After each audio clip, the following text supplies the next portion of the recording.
मिजाज त्योहार होला। सभी को गोधिया मुबारक हो। और भांग का बड़ छोड़ देला उस संजा भरे। हाँ, होली का त्योहार ऐसा त्योहार होला जवन की दुश्मनी भी छोड़ के लोग होली के त्योहार में मिल जाला। यही से ई होली का त्योहार सब लोगन के बहुत बहुत बधाई, ढेर सारी शुभकामनाएं। जवन भी तकरार बीच में भइल होगी, आज आप लोग तकरार छोड़ के सब लोगन के अबीर लगा के गले से मिला के सब लोगन से प्रेम बांट ली। कहल जला ये प्रेम बा जवन आत्मा तृप्त कर दिला। सभी दूर दराज से आए हुए अतिथि लोगन के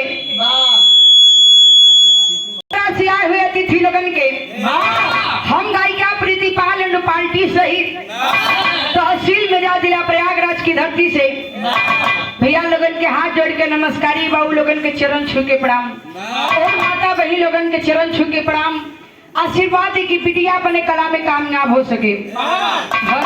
एकरा के कम मत कर मास्टर, कम हो जाता एमे सीटी नहीं है, सीटी यही लोगन में है।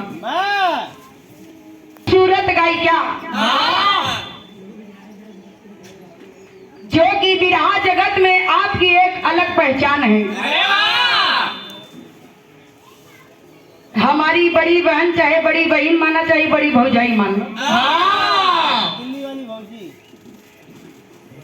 नीतू राज जी बनारस की धरती से आपका पूरी टीम सहित में तहे दिल से स्वागत, नंदन, अभिनंदन, सब लोगन के प्रणाम।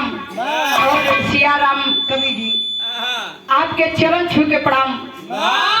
आशीर्वाद है कि हमन लड़का अपने कला में कामयाब हो सके, लेकिन का कामयाब हो दे हैं रह कर मशीनिया चिड़चिड़ा तो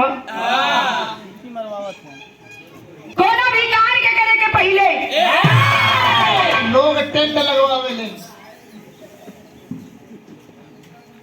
इतना देर से आए हैं तो टेंट हवाई नहीं सकत रहा।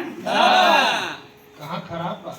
टेंट नहीं, कोनो भी कार्य करे के पहले अपने इष्ट देवी देवता के पूजा अर्चना करेलन। जैसे